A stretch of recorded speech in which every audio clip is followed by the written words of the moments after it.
नमस्कार दोस्तों, मैं शिवान शर्मा।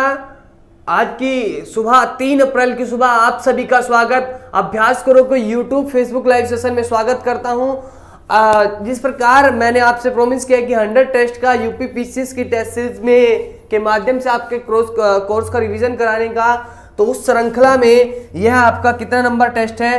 टेस्ट नंबर 21 है। कौन सा नंबर टेस्ट है? Test number 21।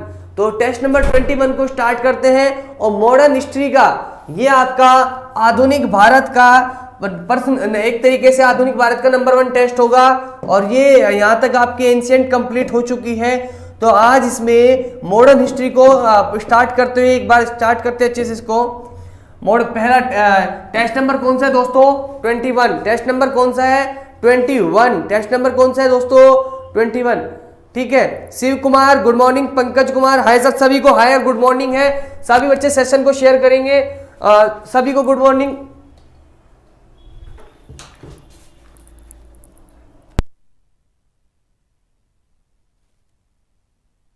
ठीक है, तो स्टार्ट करते हैं। और सभी को गुड मॉर्निंग है। बस बार बार एक मिनट चीज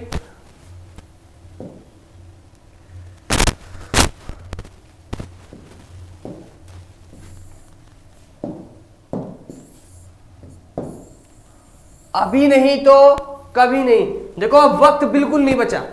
अभी नहीं तो कभी नहीं, अभी वक्त नहीं बचा, ज्यादा वक्त नहीं बचा। अब आपके मतलब नाम मात्र के एक तरीके से बोलो 70 से 80 दिन रह चुके हैं।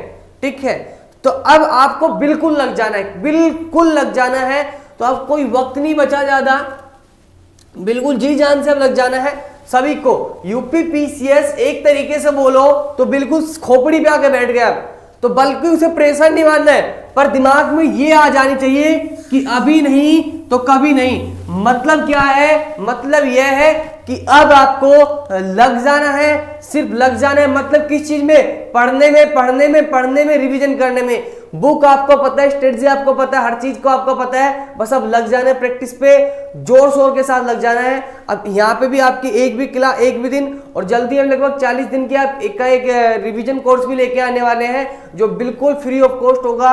उसमें आपका टेस्ट सीरीज के माध्यम से दोबारा मतलब ऐप पे या एप्लीकेशन पे मैं बता दूंगा कैसे वहां पे उसकी डिस्कशन क्लास भी चलेगी। वो भी हम जल्दी लगभग 40 डे का प्लान लेके आएंगे, तो उस पर भी काम चल रहा है। तो सभी को उसमें भी लग जाना है। तो साथ साथ अब क्या क्वेश्चन स्टार्ट करते हैं। तो पहले प्रश्न को लेके आगे बढ़ते हैं। पहले प्रश्न बिल्कुल आसान से शुरुआत करते हैं। निम्नलिखित में से कौन सा नीला जल योजना, ब्लू वाटर पॉलिसी या ब्लू वाटर नीति, ब्लू वाटर पॉलिसी या ब्लू जल नीति किसके द्वारा लाई गई? दाल्मीडा, डुप्ले, अल्बुकर्क, रॉबर्ट क्लाइव। निम्न में से कौन सी किसके द्वारा ब्लू वाटर पॉलिसी लाई गई? किसके द्वारा दोस्तों ब्लू वाटर पॉलिसी लाई गई? ब्लू वाटर पॉलिसी किस चैप्टर से संबंधित है? ये जब से संबंधित है दोस्तों, जब आपकी जो अराइवल ऑफ कंपनी का जो चैप्टर है, पहला चैप्टर, जब आपकी क्या बोलते हैं वेस्टर्न कंपनी या आपकी जो क्या बोलते हैं पश्चिमी कंपनी भारत में व्यापार करने के लिए आई थी। उनमें से कोई कंपनी है, अब बताइए जल्दी जल्दी, थोड़ा हिंट याद आ गया। उनमें से कोई एक कंपनी शुरुआत में जो आई थी, इससे भी ज्यादा हिंट कैसे दूं? उसके किसी शासक के द्वारा, उसके किसी गवर्नर के द्वारा। बताइए, अब बताइए दोस्तों किसके? बताइए दोस्तों किसका? क्या दिया आंसर? फर्स्ट का है, बिल्कुल सही आंसर दिया है फ्रांसिस्को दी अल्मीडा। बिल्कुल सही आंसर दिया है। इसका आंसर क्या है? अल्मीडा। अगर मैं साथ ही साथ यहां से पूछूं इसका संबंध किस कंपनी से है? किस कंपनी से दोस्तों इनका संबंध रहा है? किस कंपनी से इनका संबंध रहा है? बताइए मुझे, जल्दी जल्दी बताइए कमेंट करके। इनका संबंध किस कंपनी से रहा है? बताइए। पुर्तगीज से रहा है, डच से रहा है, अंग्रेज से रहा है, फ्रांसीसी से रहा है, डेन से रहा है। इनमें से किससे रहा है? बताइए सभी बच्चे, जल्दी जल्दी बताइए। इनमें से किसका संबंध, इनका संबंध किस कंपनी से रहा है? तो ये पुर्तगीज या पुर्तगाली जिसे आप बोलेंगे, इनका संबंध की कौन सी कंपनी से रहा है? पुर्तगाली कंपनी से। और सबसे पहले आने वाली कंपनी भारत में कौन सी थी? व्यापारिक कंपनी, वो भी डेफिनेटली आपकी पुर्तगाली ही थी। ठीक है। और सबसे ज्यादा दिन तक रहने वाली, मतलब बाद में गई थी 1961 में, जो गोवा को छोड़ के गई थी, वो भी यही थी, पुर्तगाली। ठीक है दोस्तों, अगले प्रश्न की ओर बढ़ते हैं।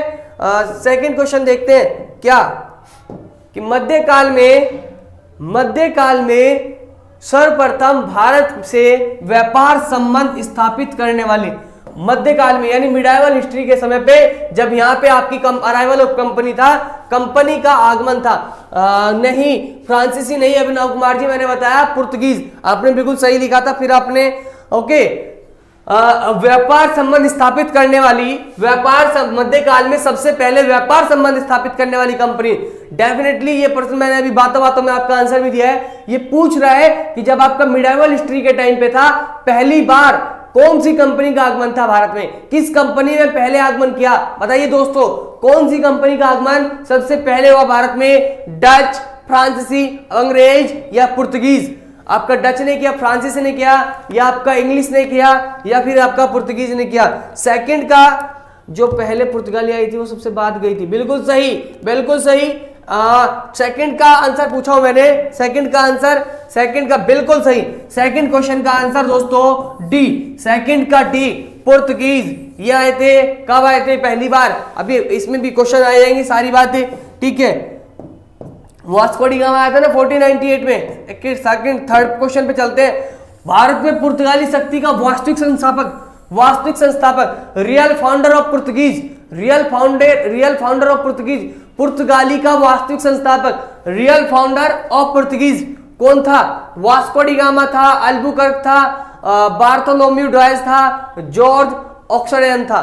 कौन था दोस्तों? थर्ड क्वेश्चन पे चलिए। थर्ड क्वेश्चन पे इसने पूछा है real founder of Portuguese, real founder of Portuguese, real founder of Portuguese.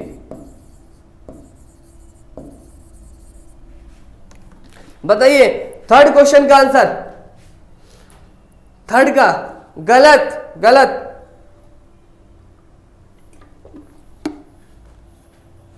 गला सूख जाता है, एक सेकंड।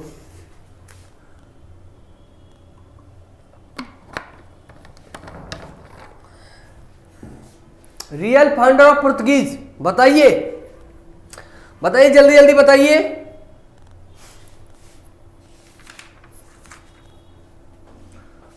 भैया बताइए यार, कितना मतलब रियल फाउंडर ऑफ पुर्तगीज पूछा मैंने। ये आपका सबसे पहला, ये वास्को डी गामा सबसे पहले आया था 1498 में, ये नहीं, रियल फाउंडर पूछा मैंने।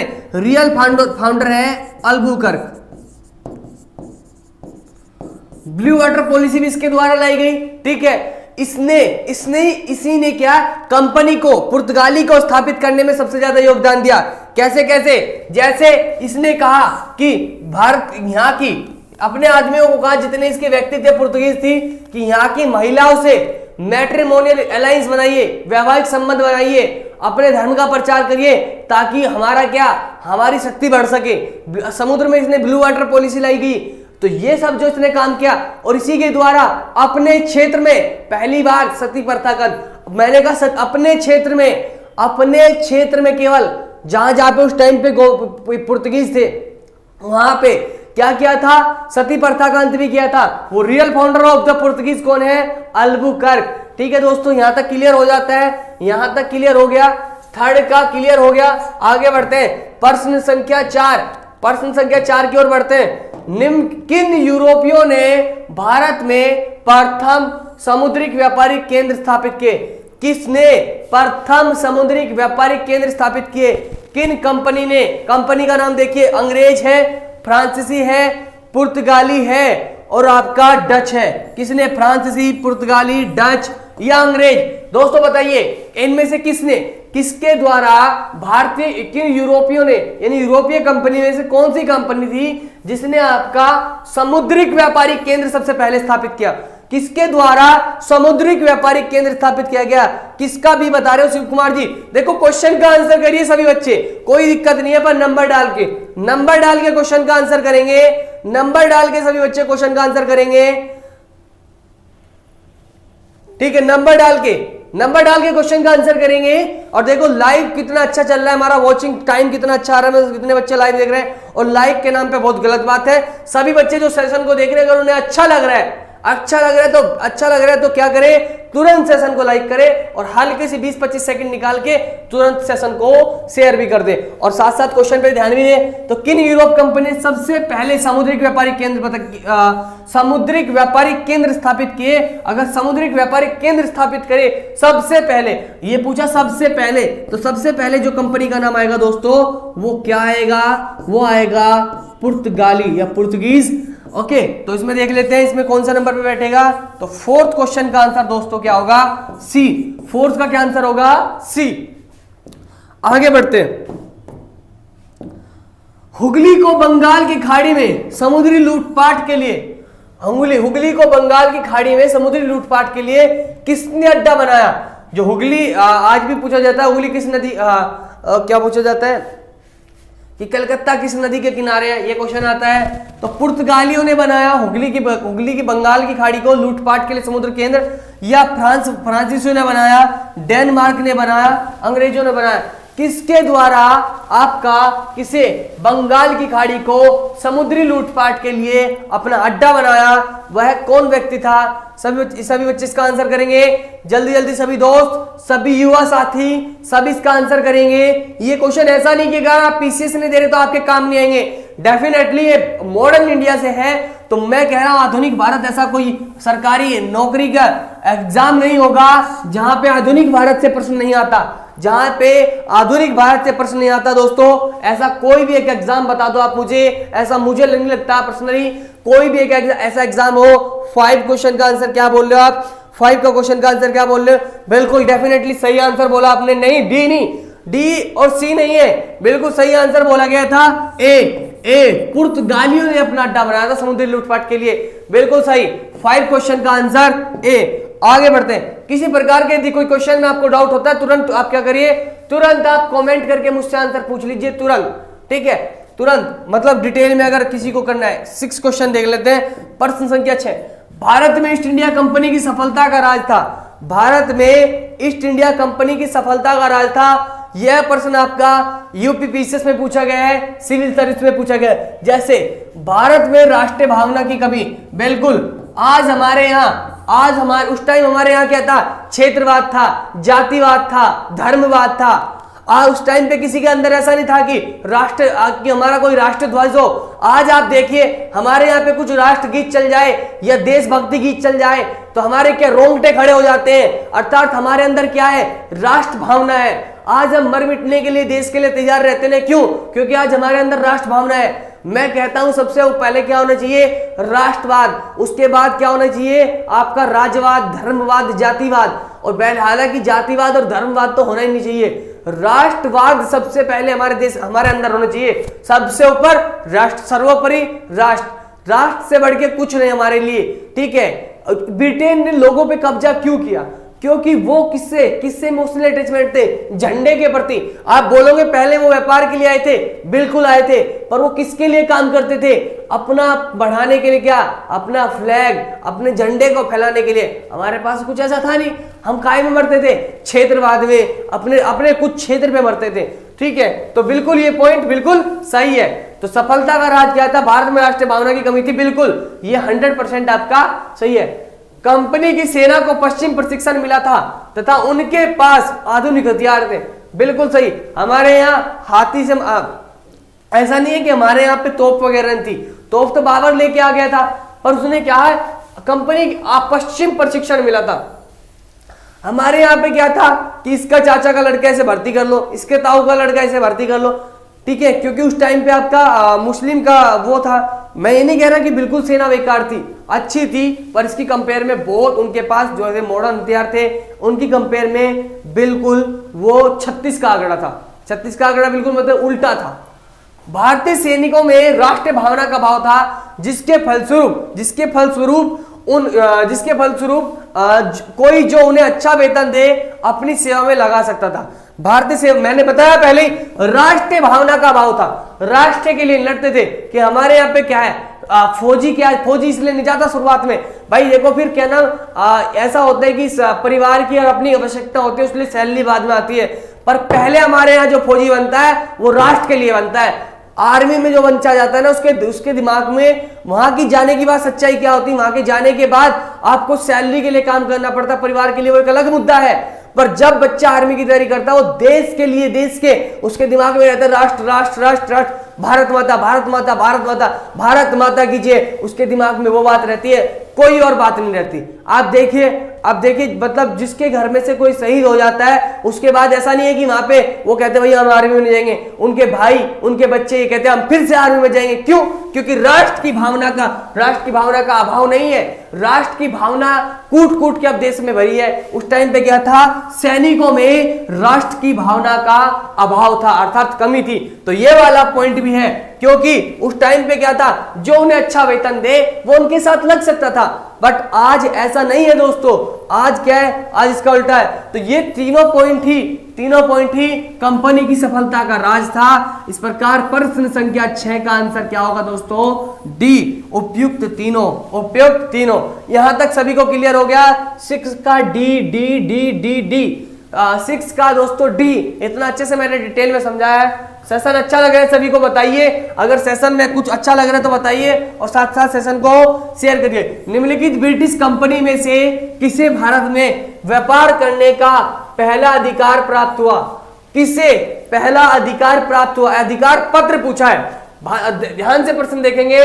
पहला अधिकार पत्र प्राप्त हुआ है, निम्नलिखित में से पहला किसे व्यापार करने के लिए अधिकार पत्र प्राप्त हुआ है? तो अधिकार पत्र पूछा है, तो बताइए और कब हुआ है, साथ ही साथ इसका सन भी बताना है दोस्तों। क्या बताना है? साथ ही साथ इसका क्या बताना है, सन बताना है। ठीक है,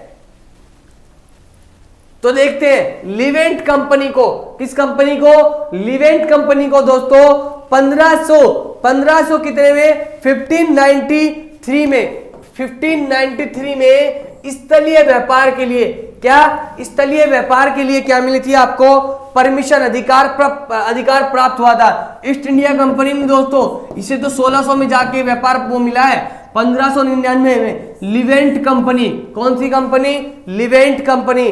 बिल्कुल क्लियर हो गया। 7वें क्वेश्चन का आंसर, सभी बच्चे गलत कर रहे थे। 7वें क्वेश्चन का आंसर दोस्तों ए। Good morning. मैं पहले ही कह चुका हूं गुड मॉर्निंग पे ध्यान, सुबह हो गई गुड मॉर्निंग। बस अब प्रश्न पे ध्यान दीजिए, प्रश्न अच्छे से कीजिए। और प्रश्न संख्या 8 आपकी स्क्रीन पे पहुंच गया है। किस मुगल सम्राट के काल में English east India company EIC east India company ने भारत में सर्वप्रथम कारखाना स्थापित किया? किसके शासन काल में? अकबर, जहांगीर, शाहजहां, औरंगजेब। किसके शासन काल में भारत ने सर्वप्रथम कारखाना स्थापित किया? बताइए दोस्तों, किसके में? आपका अकबर, शाहजहां, जहांगीर, औरंगजेब। बताइए। बिल्कुल सही, अच्छा लग रहा है ना सेशन। तो मैं इसका आंसर बता देता हूं। इसका आंसर क्या हुआ? शाहजहां के समय पे क्या हुआ? पहली बार अपना कारखाना या बोले तो फैक्ट्री, ये किसने? अंग्रेजों के द्वारा, ईस्ट इंडिया कंपनी के द्वारा स्थापित की गई। प्रश्न संख्या 9 देखते हैं। निम्नलिखित में से किसे, मैं स्पीड में ज्यादा होता हूं ना फिर। निम्नलिखित में से प्रथम कर्नाटक युद्ध, फर्स्ट कर्नाटक वार का कौन सा तात्कालिक कारण था? कर्नाटक वॉर का तात्कालिक कारण था, बताइए सब बच्चे।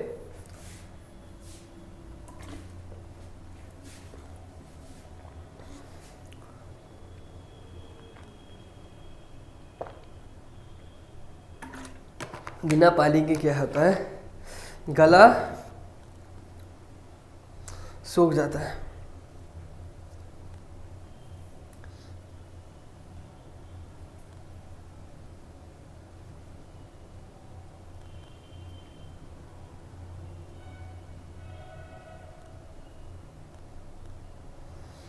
बताइए। कर्नाटक की राजगद्दी का मसला नहीं कहिए भाई, ये मैं आपको बता दूं, कर्नाटक वॉर से मतलब ऐसा नहीं कि भारत में कर्नाटक वासियों के साथ युद्ध हुआ। इनमें दो कंपनी फ्रांसीसी और अंग्रेजों के बीच युद्ध हुआ।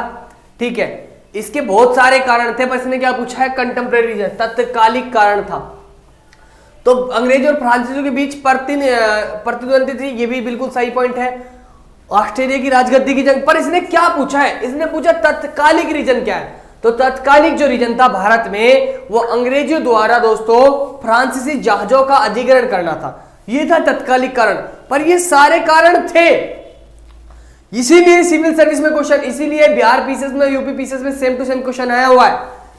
ये 2 बार पूछा गया है, अच्छा क्वेश्चन है। इसका जो तत्कालिक कारण है वो 4th है, बाकी सारे कारण युद्ध के हैं, बाकी सभी कारण युद्ध के हैं, पर तत्कालिक कारण जो 9th क्वेश्चन का आंसर होगा दोस्तों, वो तत्कालिक कारण क्या होगा, अंग्रेजों द्वारा फ्रांसीसी जहाजों का अधिग्रहण।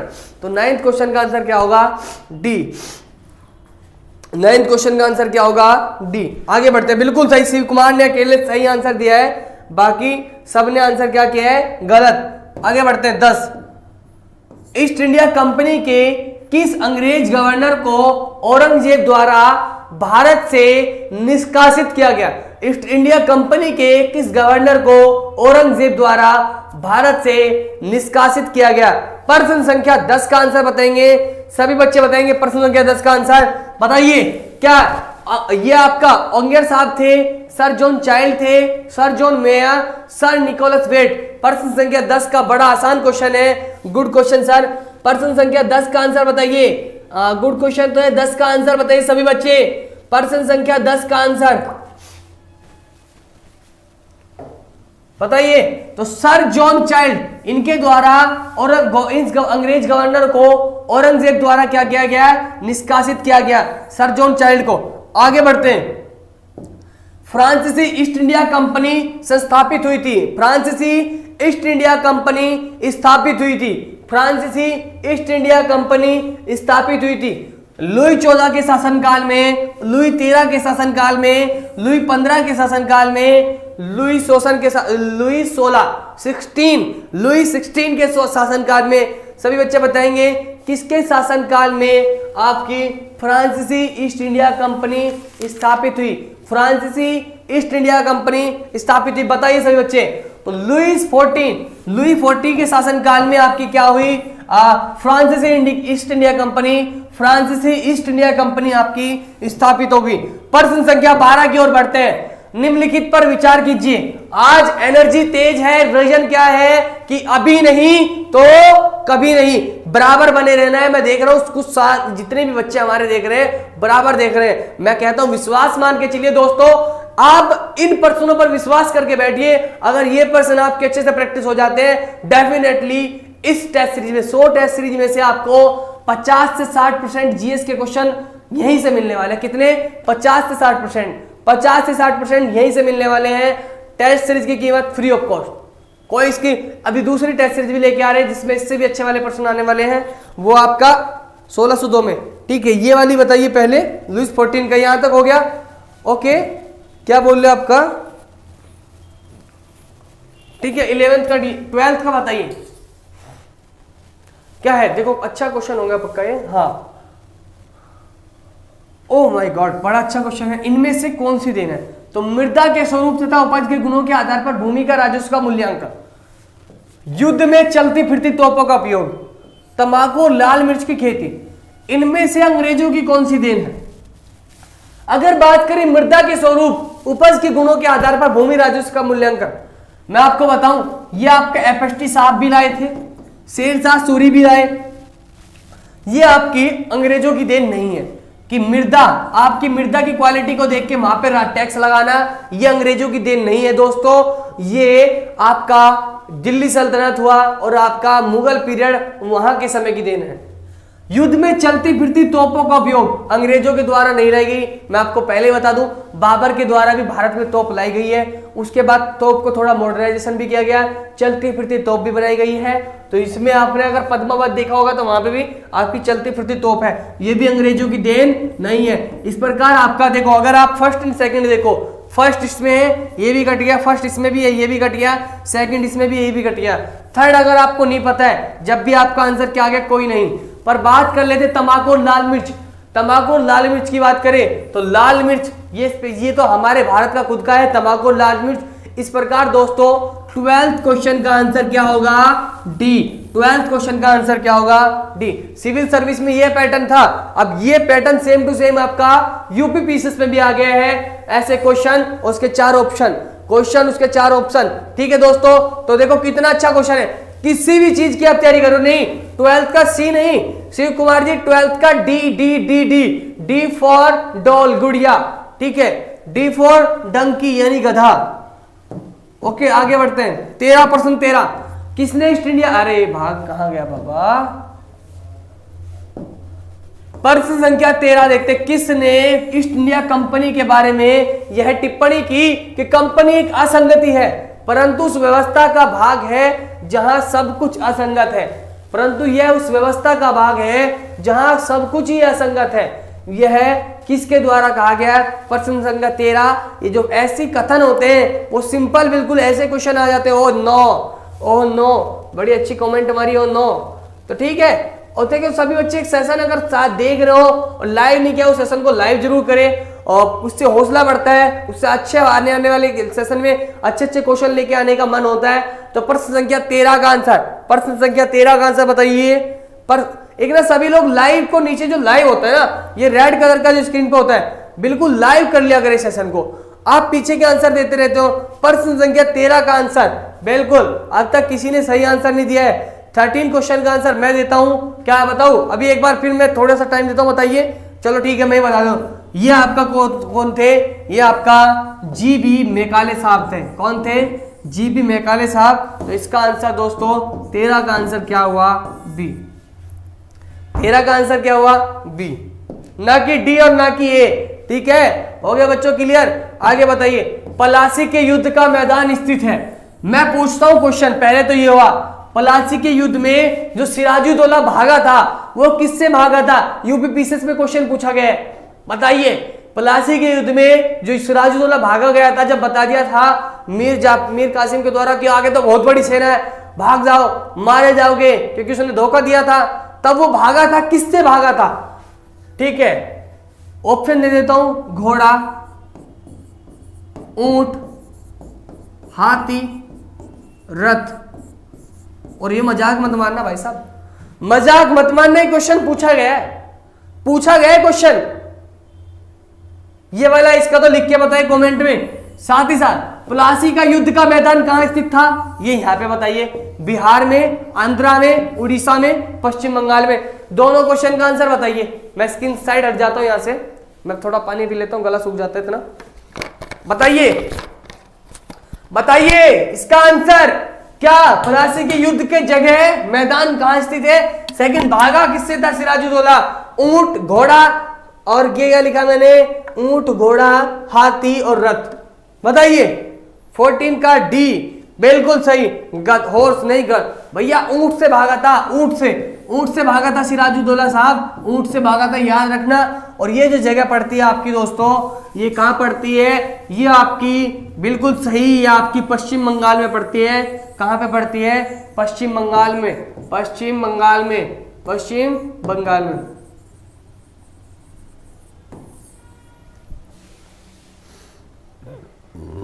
गंगा नदी के किनारे। ओहो,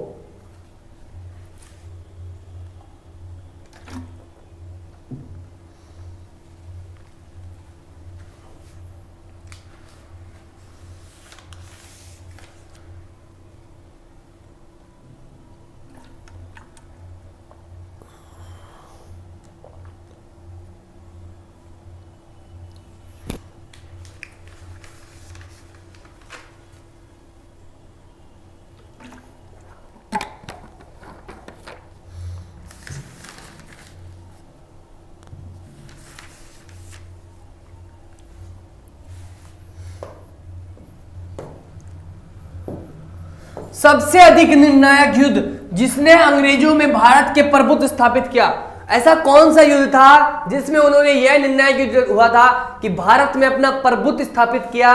वो कौन सा था? बक्सर का युद्ध, प्लासी का युद्ध, वांडीवास का युद्ध, पानीपत का तीसरा युद्ध। सबसे अधिक निर्णायक युद्ध जिसने अंग्रेजों के भारत में प्रभुत्व को स्थापित किया था, बक्सर का युद्ध, प्लासी का युद्ध, पानीपत का युद्ध।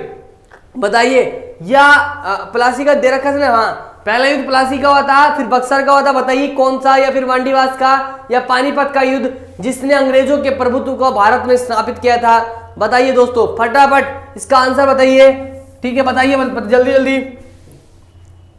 बक्सर, अभिनव कुमार जी लिखते हैं बक्सर। ओके बताइए।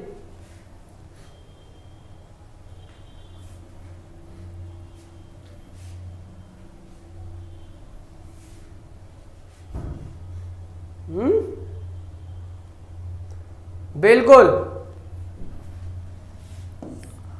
15 क्वेश्चन का आंसर क्या होगा? ए टू, बिल्कुल ए। आगे बढ़ते हैं 16 देखते हैं।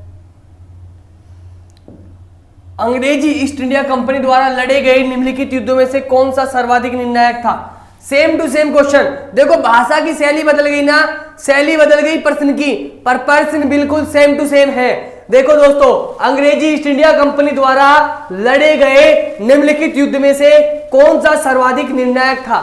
तो मैं आपको बता दूं सर्वाधिक निर्णायक, इसकी पूरी थ्योरी बताने के लिए मैं अभी जो अगला सेशन लेके आऊंगा, एक जो मैं जीएस का सेशन लेके आता हूं, इसमें मॉडर्न के पलासी, बक्सर और डायर की द्वैत शासन, उसका पूरा स्ट्रक्चर वो लेके आने वाला हूं अगले सेशन में। तो यहाँ पे इसके क्वेश्चन और वहां पे बिल्कुल इसकी थ्योरी का बहुत अच्छे से 1 घंटे के सेशन में कंप्लीट। ठीक है, कोई मुझसे कह भी रहा था एक दिन कि सर मॉडर्न हिस्ट्री के टॉपिक लेके आओ, तो अगला टॉपिक वही रहेगा। तो 16 का आंसर क्या हुआ? बक्सर की लड़ाई। इसका भी आंसर हो गया। आगे बढ़ते हैं। प्रश्न संख्या 17, प्रश्न संख्या 17। 1 सेकंड के लिए वेट करना है, कुछ 1 सेकंड।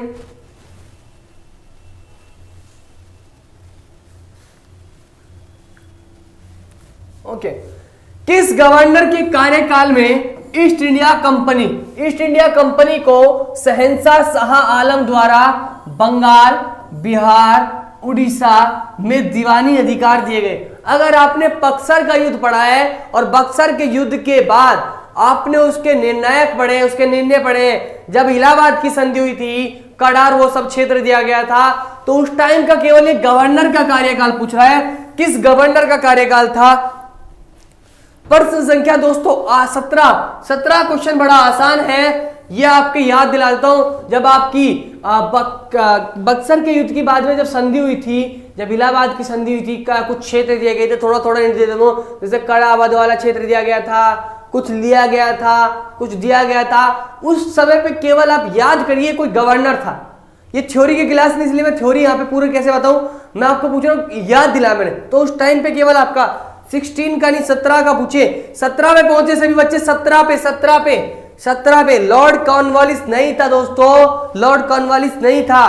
कुछ और इसका आंसर है, बताइए। क्लाइव साहब थे, लॉर्ड क्लाइव। ओके, लॉर्ड का मतलब क्या होता है? ये जो हरामी लोग थे अंग्रेज, ये खुद को भगवान मानते थे, लॉर्ड इसलिए लगाते थे।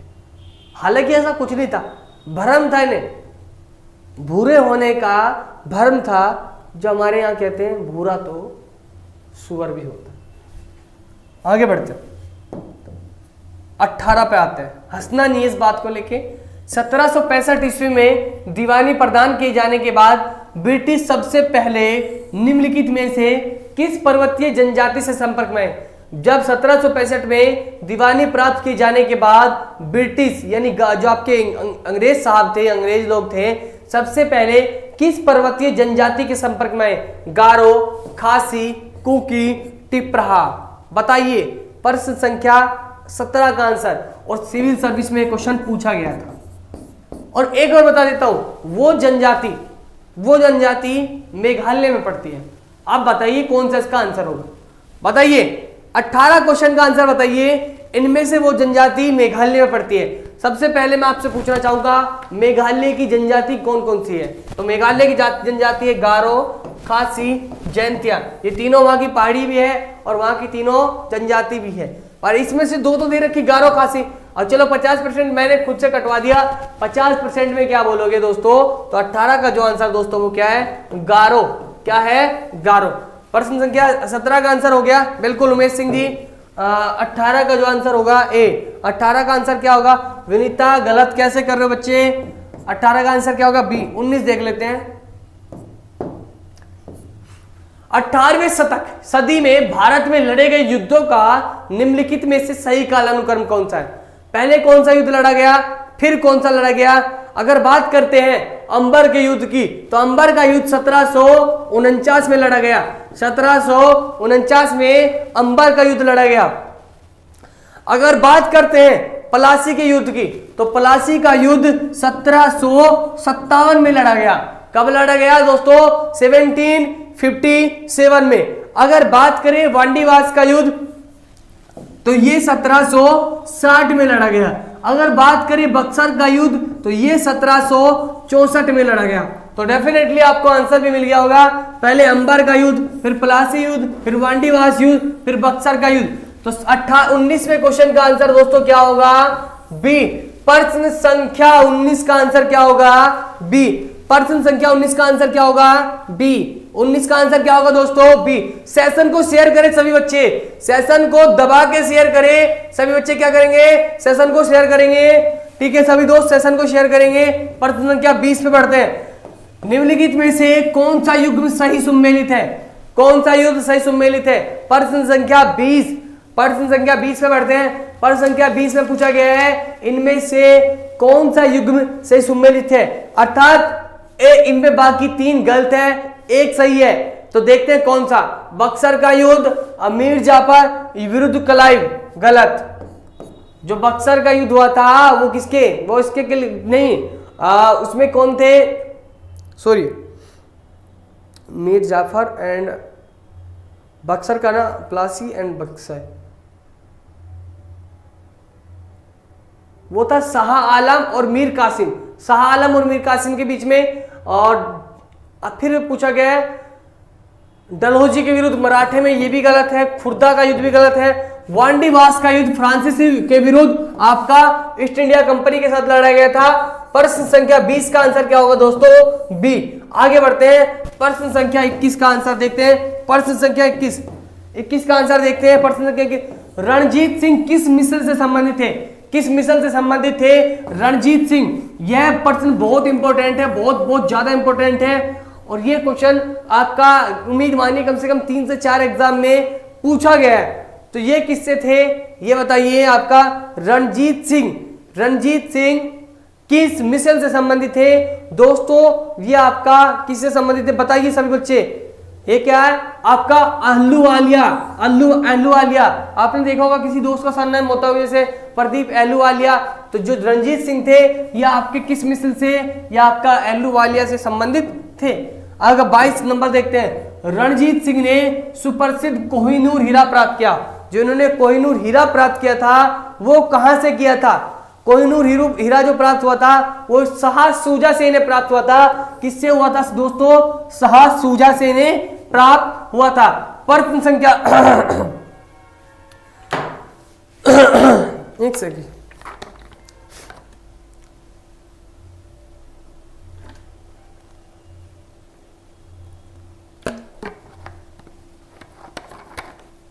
और डिसलाइक करने वालों का भी धन्यवाद होता है बहुत बहुत। ओके, प्रश्न संख्या अभी देखो, इसके पीछे राजनीति करते हैं लोग। जो डिसलाइक करने वाले होते हैं ना, राजनीति करके करते हैं। हमें कुछ फर्क नहीं पड़ता। हमें क्या होता है कि श्री कृष्ण जी ने क्या कहा है?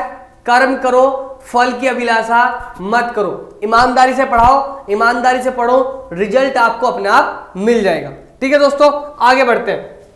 आगे बढ़ते हैं। अंग्रेजों ने श्रीरंगपट्टनम की संधि किसके साथ की? हैदर अली डुप्ले, अरे भैया कहां भाग गए हो? हैदर अली डुप्ले, टीपू सुल्तान, नंदराज। प्रश्न संख्या 23 का आंसर बताएंगे सभी बच्चे। प्रश्न संख्या 23 का आंसर सभी बच्चे बताएंगे। प्रश्न संख्या 23 का आंसर बताएंगे। किसके साथ क्या की?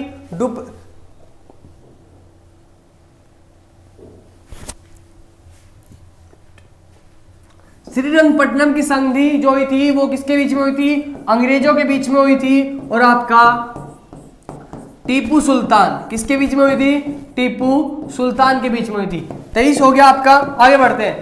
प्रश्न संख्या 24, निम्नलिखित में से कौन सा एक सुमेलित है? प्रश्न संख्या 24 कौन सा एक सुमेलित है?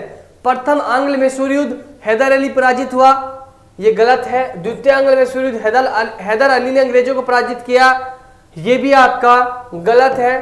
तृतीय आंग्ल मैसूर युद्ध, टीपू सुल्तान युद्ध जीता और अपना भूभाग अंग्रेजों को दे दिया, नहीं दिया, ये भी गलत। अरे भैया कहाँ बन जाता है, ये भी आपका गलत है। चतुर्थ आंग्ल मैसूर युद्ध, टीपू पराजित किया गया और युद्ध के मध्य दिवंगत हो गया, बिल्कुल।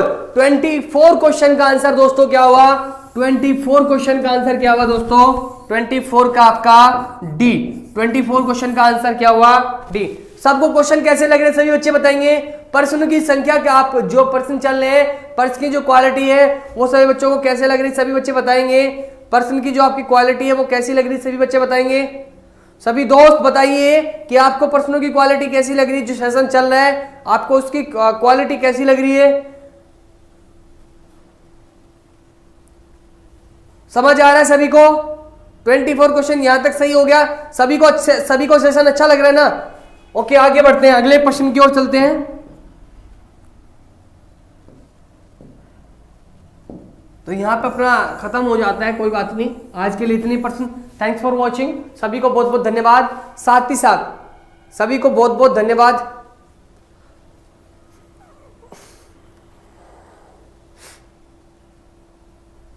ठीक है, बहुत बहुत धन्यवाद सभी बच्चों को। साथ ही साथ दोस्तों क्या करना है, व्हाट्सएप ग्रुप जो है हमारा, इसे आप ज्वाइन करें, नीचे डिस्क्रिप्शन में लिंक है। सेकंड, आपको जो अभ्यास करो चैनल है इसके स्टेट वाइज चैनल बनाए गए हैं, तो आपको क्या करना है, जैसे यूपी अभ्यास करो, यूपी अभ्यास करो,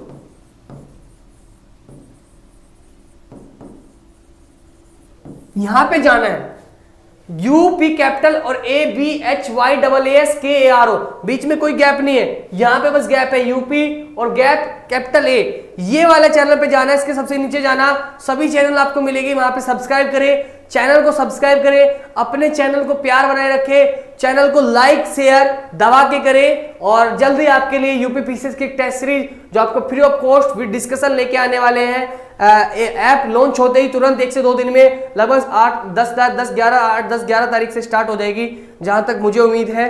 तो सभी बच्चों को बहुत बहुत धन्यवाद। अपने परिवार की ग्रोथ आगे बढ़ाने के लिए क्या करना है, ज्यादा से ज्यादा सब्सक्राइब करवाना है चैनल को और सेशन को ज्यादा से ज्यादा शेयर करना है। जो भी बच्चा अपने परिवार अभ्यास करो से थोड़ा इतना उतना जितना भी प्यार करता है, उसके लिए क्या करना है, उसे अपने प्यार दिखाने के लिए क्या करना है, चैनल को सब्सक्राइब करना है और क्या करना है, चैनल को शेयर करवाना है, सेशन को शेयर करवाना है, ताकि और भी बच्चे हमारा परिवार बढ़ सके, आपका चैनल बढ़ सके। तो अभी के लिए इतना ही। जय हिंद, जय भारत, अभ्यास करो, जिंदाबाद।